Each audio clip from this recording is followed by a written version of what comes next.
Mask ധരിച്ചെത്തിയ Thaskara വീരൻ ജുവലറിയിൽ നിന്ന് 2 പവനുമായി മുങ്ങി. വാർത്തകൾ വിശദമായി.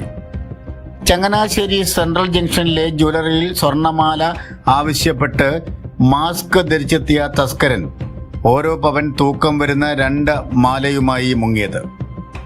നഗര മധ്യത്തിൽ പ്രവർത്തിക്കുന്ന ഗുരുവരം ജുവലറിയിൽ നിന്നും ചൊവ്വാഴ്ച വൈകുന്നേരം 4:15 നഗരത്തെ ഞെട്ടിച്ച സംഭവം നടന്നത്.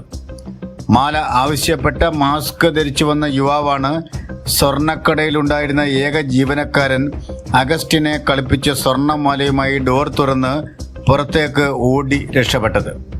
കാവാലം ബസാർ വഴി ഓടിയ തസ്കരന്റെ പിന്നാലെ അഗസ്റ്റിൻ ഓടിയെങ്കിലും പിടികൂടുവാൻ കഴിഞ്ഞില്ല. മാല സെലക്ട് ചെയ്യുന്ന ഭാവത്തിൽ 2 മാലകൾ കയ്യിൽ വെച്ച് നോക്കിക്കൊണ്ടിരുന്ന കള്ളൻ മാലയുടെ തൂക്കം ജീവനക്കാരനെ കൊണ്ട് നോക്കിച്ച ശേഷം ഷെൽഫിലെ ഇതര മാലകൾ സെലക്ട് ചെയ്യുന്ന ഭാവത്തിൽ നിന്ന് കറങ്ങിയ ശേഷം വളരെ പെട്ടെന്ന് ഗ്ലാസ് ഡോർ തുറന്ന് ഓടുന്ന ദൃശ്യം CCTVയിൽ പതിഞ്ഞിട്ടുണ്ട്. ചങ്ങനാശ്ശേരി മുനിസിപ്പൽ കൗൺസിലർ KR പ്രകാശിന്റെ മരുമകൻ R രാജേഷിന്റെ ഉടമസ്ഥതയിൽ ഉള്ളതാണ് ജുവലറി.